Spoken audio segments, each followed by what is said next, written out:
السلام عليكم ورحمة الله وبركاته. walaalaha aan jeclahay ku soo dhawaada kanaalka Shaaf Production. waxaan idiin soo gudbin doonaa barnaamijkeena xigmadaha qaybtiisii labaad. haddii aadan daawan qaybtii koowaad waxaad ka daawan kartaa description-ka halkaas oo aan ku soo dhigay linkiga. intaan u gudan gelin mowduuceena fadlan haddii aad ku cusub tahay kanaalkan subscribe star videogana like star ra'yigaagana hoos nagu reeb. الصبح بدا من طلعته والليل دجى من وفرته فأقر kusoo dhawaada mar kale barnaamijkeena xigmadaha.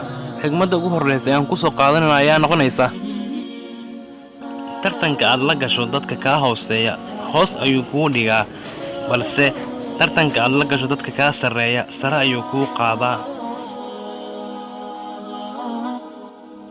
kalsooni daradu waxay dishaa xiriirka jacayl ee labada qof ka dhaxeeya, waayo haddii kalsooni darro dhimaato waxaa burbura xiriirka jacaylka.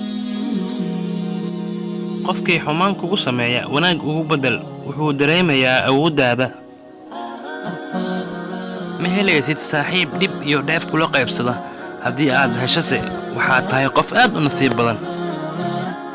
ha aaminin kuwa ku dhahaya waan ku jeclahay, ee aamin kuwa ku dareensiinaya inay ku jecel yihiin.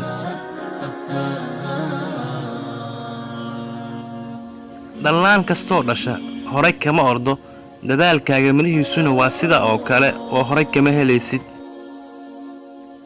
ma jiro qof wanaagsan ama qof xun, qof kasta waxa uu yahay sida aad ka aaminto.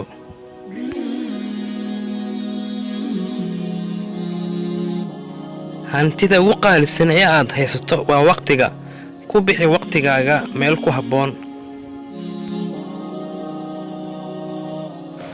qof wax ku siiya lama helo, balse qof wax kuu sheega lama waayo. qofnaha ku tiirsan in badan, sababtoo ah ma jiro qof mar kasta kula joogayo. oo noloshaada ku xirin qof, waayo qofkaas mar wuu kaa tegayaa ama wuu kaa dheeraanayaa. kalsoonida xaddhaafka ahi way ku dishaa.